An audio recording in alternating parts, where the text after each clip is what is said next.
Hi everyone, it's Jennifer from Fiberflux.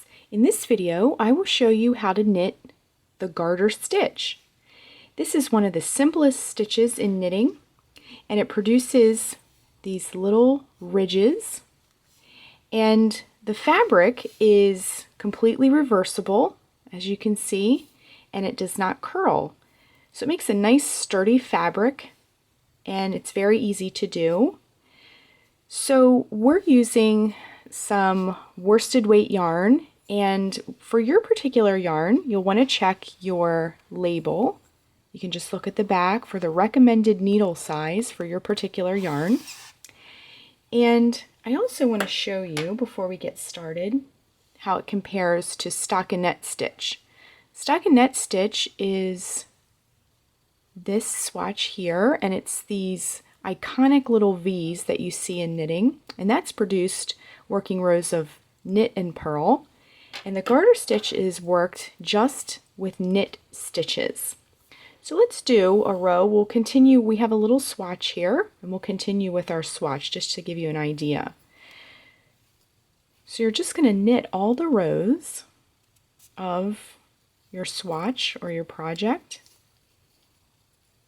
A lot of people, when they're learning how to knit, their first project will be a garter stitch scarf because it's easy and allows you to practice.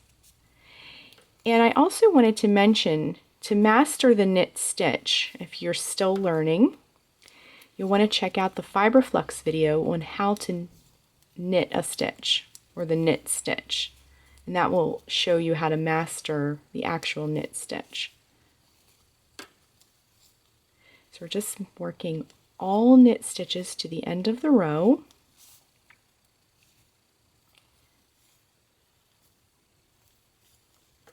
You can see we've created another ridge in our work, and then you can just flip it over, and then we're going to knit the next row, and we're going to knit every single row after that until your swatch or your project is as large as you'd like it to be. And this is a great way if you're learning how to knit and want to practice your knit stitch. The garter stitch is a great way to practice your knitting, because you're just working knit stitches over and over and over again to produce that garter stitch fabric. So we're coming up to the end of our row. Again, we're just knitting all the stitches on the row in all the rows.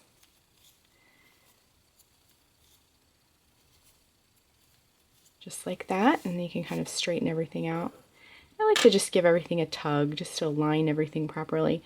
And then this tail, you can weave it in when you're finished.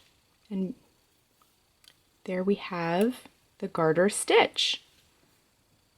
You can see all those ridges. So that is how you work the garter stitch. Thanks so much for watching, and be sure and click the red subscribe button to get all the latest Fiberflux video updates. Thanks again.